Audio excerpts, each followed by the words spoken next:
Se está terminando el 2021. ¡Wow! Y creo que para muchos existe la sensación que ha sido la continuidad del 2020. O sea, fueron 2 años, pero en realidad fue solo uno, el de la pandemia. Y lo estamos terminando con el deseo que el 2022 no se mantenga esa continuidad. Es decir, que se pueda superar la pandemia.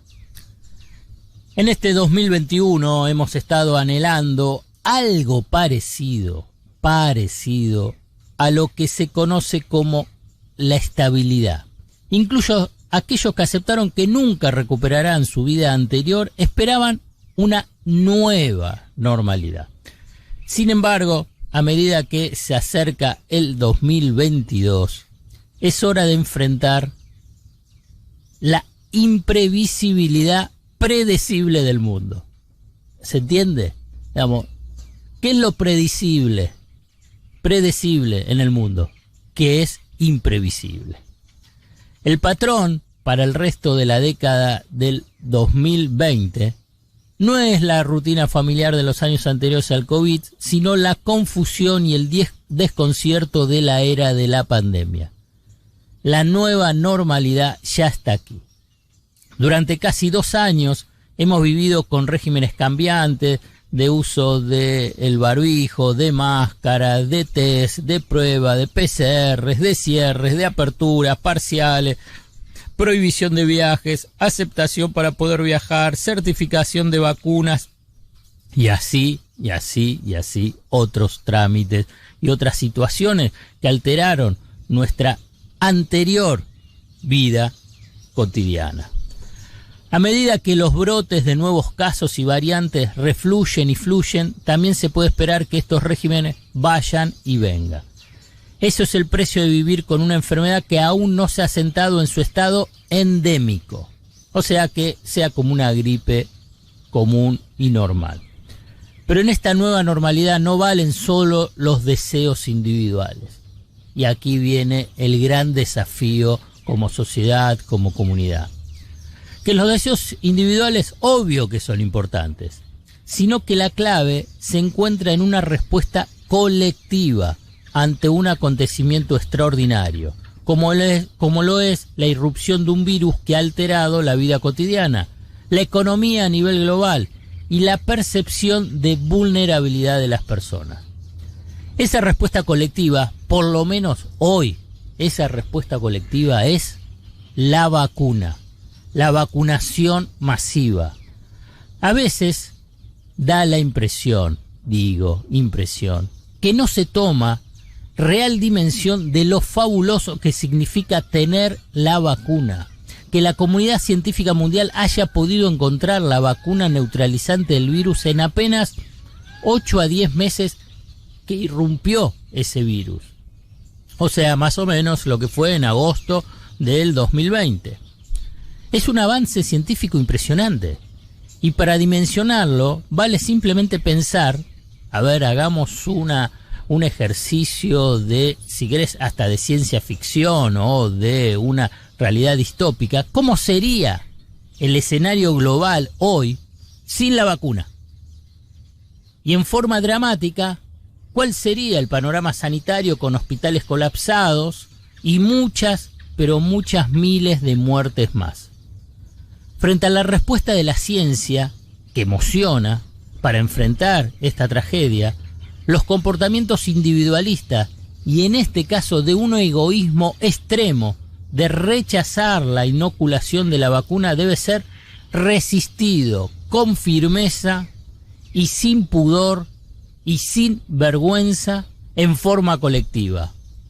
El argumento de es mi vida y nadie se tiene que meter con ella es falso, puesto que quien lo postula con esa actitud está perjudicando a la mayoría. O sea, no es tu vida, es nuestra vida.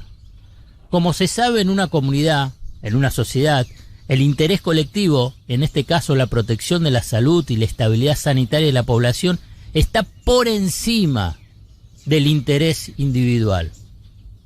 Para inducir a la vacunación se está implementando el pase sanitario para eventos masivos Y como se está desarrollando la pandemia, especulo, pienso, reflexiono que lo más probable es que algunos países potencias y que después eso se replique en otros países, por ejemplo en Argentina o en la región, se defina la obligatoriedad de la vacunación.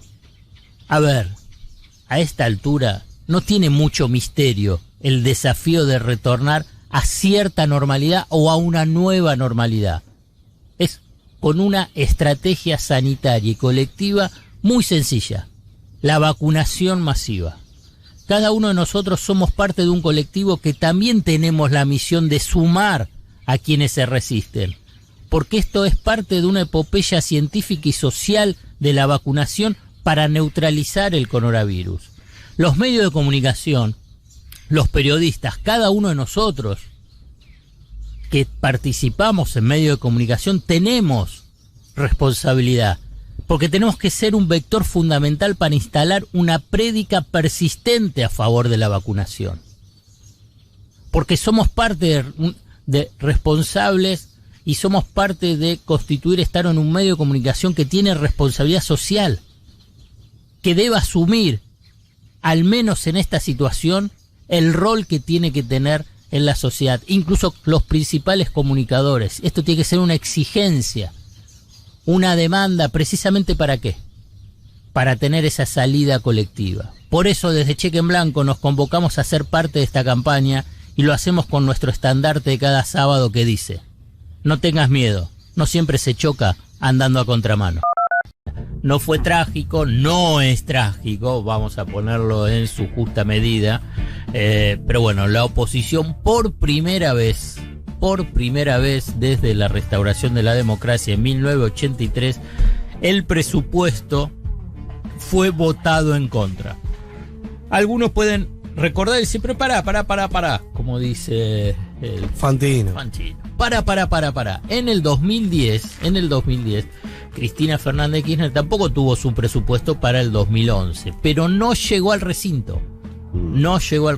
Como no avanzaba en las comisiones, claramente no tenía posibilidad de ser aprobado en el recinto, o sea, incluso debatido para llegar a la votación. Obviamente que fue una forma donde es lo que era el denominado Grupo A, o sea, opositor, impuso la mayoría conseguida en las elecciones del 2009. ¿Se acuerda del 2009 cuando fue las elecciones de las famosas candidaturas testimoniales? Claro. Donde estaban todos, Kirchner, Scioli, Massa y no sé si se me escapa alguno más, y ahí por un punto y moneditas, alguien que hoy no existe en la política, de Narváez, el nombre se me Francisco de Narváez, gracias a su participación en el programa de Tinelli, y obviamente con todo el apoyo de los medios y de la derecha y de lo que en ese momento podía decirse antikirchnerismo, bueno, le gana por un punto y moneda. Bueno, dentro de ese contexto, bueno, no hubo presupuesto 2011. ¿Qué es lo que hizo el gobierno de Cristina Fernández de Kirchner? Yo digo, para empezar a ver paralelismos, bueno, extender el presupuesto 2010 al 2011, o sea, a través de un DNU. ¿Qué significa? Digamos, vos tenés las partidas de 2010, digamos, ahora vamos a pensarla del 2021, bueno, son las mismas del 2022. ¿Pero qué sucede? Vas a tener más recursos. ¿Los vas a asignar en forma proporcional? Eso uno puede pensar, pero no. ¿Por qué? Porque va a haber resoluciones de la jefatura de gabinete reasignando partidas, como es habitual, e incluso cuando se aprueba el presupuesto. O sea, y ahora vamos a lo que pasó ayer, digamos, como argumento principal de la oposición. Los números presentados en el presupuesto son un dibujo. Por consiguiente, están subestimando los recursos que van a poder manejar. ¿En qué sentido? La oposición dice, el gobierno puso que la economía va a crecer un 4% y va a crecer más de un 4%. Si creces más, vas a tener más recursos, o sea, porque vas a recaudar más por el lado de impuestos. Y si tenés más recursos, bueno, ¿cómo lo vas a asignar? Bueno, si vos pones 4 y en realidad es 6, vas a tener recursos para asignarlos arbitrariamente. No queremos. Bueno, eso fue toda una discusión, estuvieron más de 24 horas dando vueltas. Obviamente que era el foco principal, no era ese, digamos, era un tema de disputa política de poder, de reafirmar en las elecciones de medio término, ganó la oposición e impongo, digamos, ese triunfo. Más aún cuando después de las elecciones de noviembre parecía, o a nivel público, que la oposición había perdido y el gobierno había ganado, en el sentido del estado de ánimo y de las manifestaciones hacia la sociedad. Entonces esto para la oposición es, reafirmamos que ganamos y le establecemos una derrota en el gobierno. Muchos diputados y diputadas de la oposición incluso levantando el perfil, porque también ahí se jugó la interna públicamente en esa sesión que estábamos viendo todos. La interna de Juntos por el Cambio, ¿no es cierto? Aparece entonces el presidente de un sector del interbloque, que es el cordobés de Loredo, al que no le conocíamos prácticamente la voz y tuvo un rol protagónico. El tipo levantó mucho el perfil avisando, bueno, acá estoy, lo corría a Massa incluso, ¿no? Que ya tiene, digamos, el manejo de la cámara bastante conocido, sabido. Muy pícaro Massa para esto, pero bueno, un ignoto por ahora diputado levantando el perfil, aprovechando esta sesión que, insisto, estábamos viendo todos, pero bueno, se coló ahí también la interna de Juntos por el Cambio, porque hubo incluso hasta contradicciones en las posturas que esbozaron en la sesión. Como lo que estás diciendo ahí aparece que teóricamente iba a ir a comisión después, y esas posturas de las internas dentro del bloque opositor llevó a que votaron en contra. Y buscaron como excusa, la verdad es una excusa, digamos, el discurso de Máximo Kirchner. Un discurso, fueron 3 minutos, 4 minutos, digamos, la verdad. Cada uno puede tomar como quiera, pero tampoco, digamos, no tomen como tontos a la gente. Puede ser que sí, haya mucho, digamos, no por un discurso se define ese. Pero vayamos a lo de la distribución discrecional de recursos. Con ese numerito, teniendo en cuenta, digamos, ese 4 o un 6%, tenés una distribución discrecional. Ahora bien, sin presupuesto, claro, extendiendo el presupuesto 2021 al 2022 y, como yo te dije, reasignación de partida. La discrecionalidad es total, claro, total, o sea que es máxima, digamos, es absoluta. O sea que el argumento es decir, bueno, no te doy el presupuesto porque es un número dibujado, si por consiguiente te genera discrecionalidad, digamos, el hecho concreto es que te lleva a una discrecionalidad absoluta. O sea que hay que buscarle otra explicación. Hay que buscarle la explicación, esto a nivel local, de reafirmar un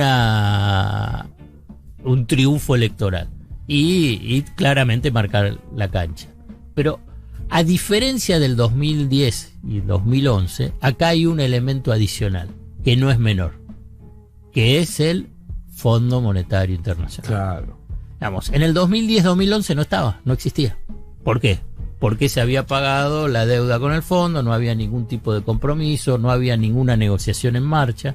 En cambio ahora, para mí, el principal golpe que apunta la oposición, y cuando digo oposición no es solamente la oposición política, me parece que puedo decir la oposición del poder económico, donde tiene su manifestación diaria en el dispositivo de medios de derecha, La Nación, Clarín e Infobae. Digamos, por eso digo del poder.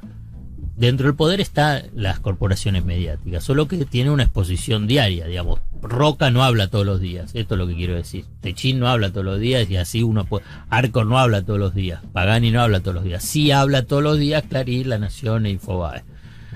Obviamente habla a nivel de institucional y después con todo su ejército de analistas y periodistas. Bueno, entonces el principal golpe apunta a lo que es una negociación con el fondo. El fondo desde el primer momento, que vuelvo a repetir, digamos, cualquier acuerdo con el fondo es malo, el tema es conseguir el menos malo. En términos políticos, lo que planteaba el fondo es que haya consenso en la refinanciación de la deuda. Obviamente que esto estalla por los aires, el tema de qué consenso político puedes tener. Digamos, para armar un programa con el fondo, vos lo que necesitas primero es un presupuesto. Que el acuerdo con el fondo avanza sobre el presupuesto en el sentido que el presupuesto es de un año. Con el fondo tenés que plantear pautas que son más de un año, son de varios años. Por eso es la presentación de un proyecto plurianual que vamos a ver si ahora lo presenta o no lo presenta el gobierno. Entonces me parece que ahí está el principal golpe. El principal golpe que hace a una estrategia de desestabilización. Vamos, yo en realidad no sé, no estuve leyendo mucho, pero ni tampoco escuchando mucho, pero no sé si así lo mencionan o por ahí sí lo mencionan. Claramente es un paso más en lo que es una estrategia de desestabilización hacia un golpe blando. Fíjate que vos tenés tres poderes del Estado, lo aprendimos en instrucción cívica. Sí, claro. Digamos, ejecutivo, legislativo y judicial. La cabeza de uno de los poderes, el Poder Judicial, o sea, la Corte Suprema de Justicia, abiertamente opositora. Digamos, abiertamente opositora en el vínculo e incluso en el fallo. Digamos, el último fallo, que tampoco vamos a entrar en detalles sobre un fallo judicial, pero da marcha atrás sobre la conformación del Consejo de la Magistratura. ¿Hace cuántos años está funcionando así el Consejo de la Magistratura? Más de 15. Entonces hoy sacás un fallo cuando ya además el gobierno había dicho que iba a enviar un proyecto de ley para modificar cómo es el Consejo de la Magistratura. Claramente es un golpe. Golpe quiere decir un golpe político de la Corte Suprema de Justicia. Después tenés el otro poder, el legislativo, que claramente esta demostración de lo que pasó del presupuesto es una exposición clara que está en manos de la oposición. Bueno, ¿y qué queda? El poder ejecutivo dentro de cómo está conformado la estructura de poder del Estado. Y entonces, si vos tenés dos de esos tres dando golpes políticos, claramente es una estrategia deliberada de debilitamiento y desestabilización.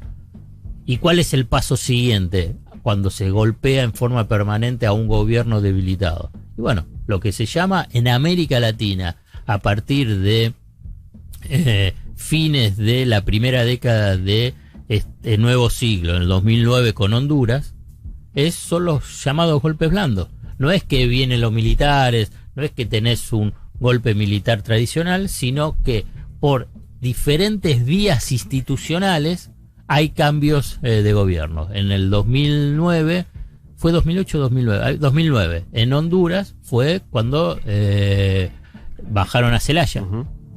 Y después estuvo también el de Paraguay con Lugo, y que también fue por unas movidas dentro de el Congreso. Y así podés seguir hasta lo que fue también Dilma en Brasil. Entonces, me parece que yo no me hago el distraído en función a pensar los procesos políticos latinoamericanos y las señales claras a la luz del día de lo que son los principales factores de poder. Digamos, todo esto es para tratar de entender qué es lo que pasó con el presupuesto ayer, ese debate del presupuesto, y salir de la hojarasca de si habló Máximo o no habló Máximo, qué es lo que dijo uno, cuál fue la negociación de uno, qué es lo que dice Negri, cuál es la interna dentro de la oposición. En la base estructural está apuntando a a debilitar al gobierno Alberto Fernández. Y ahora, para cerrar, ¿cuál es el desafío entonces que tiene el gobierno de Alberto Fernández? Bueno, primero, a mi entender, tener un buen diagnóstico sobre cómo son esas relaciones de fuerza que tiene. Y lo segundo es, bueno, gobernar con intensidad, para decirlo de alguna forma diplomática, porque es la única forma que tenés para poder seguir avanzando y enfrentar tu propia debilidad. Y gobernar con intensidad significa, digamos, incluso enfrentarte a unas situaciones que lo que es, entre comillas, ese diálogo institucional no lo quiere hacer. Es como cuando tenés una relación de pareja. Digamos, vos querés seguir y el otro no quiere seguir. Entonces, ¿qué vas a seguir? ¿Vas a seguir tratando de de invitarlo y todo, y cuando te rechaza en forma permanente, entonces vos agarrás y tienes que tomar decisiones concretas, firmes, en función a, ¿sabés qué? Más allá del gobierno, yo creo que para la sociedad es que haya un marco de estabilidad. Es sencillo, digamos, ¿qué es lo que quiere la mayoría de la población?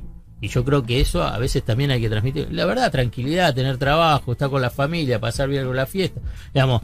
Entonces, el poder político, o si querés, los diferentes estamentos del Estado, e incluso señalando también al poder económico, bueno, que tienen que ser responsables en función a tratar de garantizar la estabilidad. Y garantizar la estabilidad, el gobierno, para garantizarla, no es simplemente señalar la irresponsabilidad de los otros, sino que es gobernando con intensidad, precisamente para tratar de generar las bases para que los sectores más duros o los más desestabilizadores queden neutralizados.